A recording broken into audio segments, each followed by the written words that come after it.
ईद बिल्कुल करीब है और लोग ईद की तैयारियां कर रहे हैं, लेकिन कोरोना वबा ने इन तमाम तैयारियों पर फुल स्टॉप लगा दिया है। लोग अपने घरों में नमाज अदा करेंगे।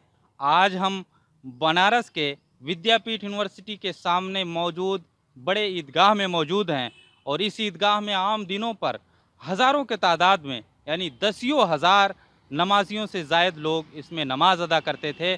और आज हम इस ईदगाह की कहानी बताएंगे जो दरअसल गंगा जमुनी तहजीब पर मुश्तमिल है।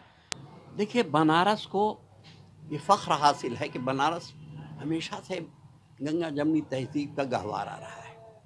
उसकी ख़ास वजह ये हो सकती है कि कारोबारी रिश्ते एक दूसरे से बहुत मज़बूत हैं और यूँ भी लोग बहुत अच्छे यहाँ के लोग बसने वाले और उनमें आपस में बड़ी अच्छा तालमेल रहा है। अब आप देखिए कि शेख अली हजी साहब ईरान से तशरीफ़ लाए, जो कि फ़ारसी के बहुत अच्छे शायर और विद्वान थे।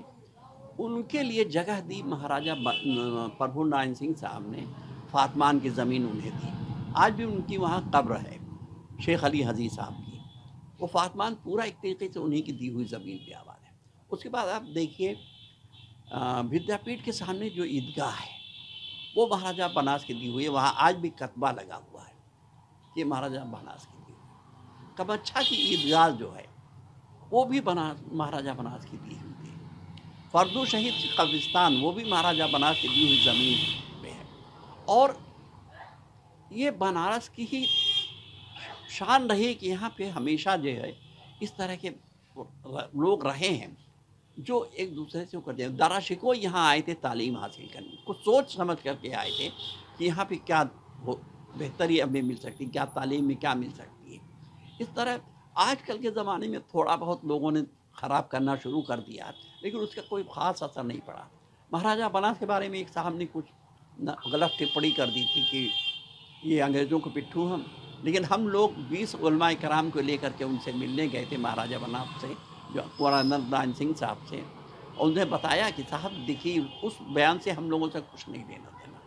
आपका जो सेकुलर इमेज रहा जो आपके ख़ानदान का, हम उसके तायद करते हैं। वो आप उन्हें बताया कि क्या-क्या आप लोगों ने दिया। तो उस पे उन्होंने कहा था कि यासीन साहब, हम अपनी उस पे किरदार पे जो हमारी परंपरा रही उस पे हम कायम रहेंगे और आज तक वो कायम है।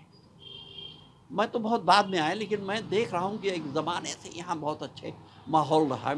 मेरी अपने होश में एक जगह किसी ज़माने में कोई कब्रें-वब्रें उखाड़ दी थी, लेकिन मैंने जब बात किया उन लोगों से, कहने नहीं भाई साहब, बिल्कुल आप बनवा लीजिए। वो कब्रें मैंने बनवाई फिर से और इस तरह के माहौल हमेशा रहा है। तो ये तमाम ईदगाहें और जो मजहबी मकामात हैं वो न सिर्फ एक आम ईदगाह के तौर पे जाने जाते हैं, बल्कि गंगा जमुनी तहजीब की शानदार मिसाल भी पेश करते हैं। ईटीवी भारत के लिए बनारस से खुर्शीद अहमद।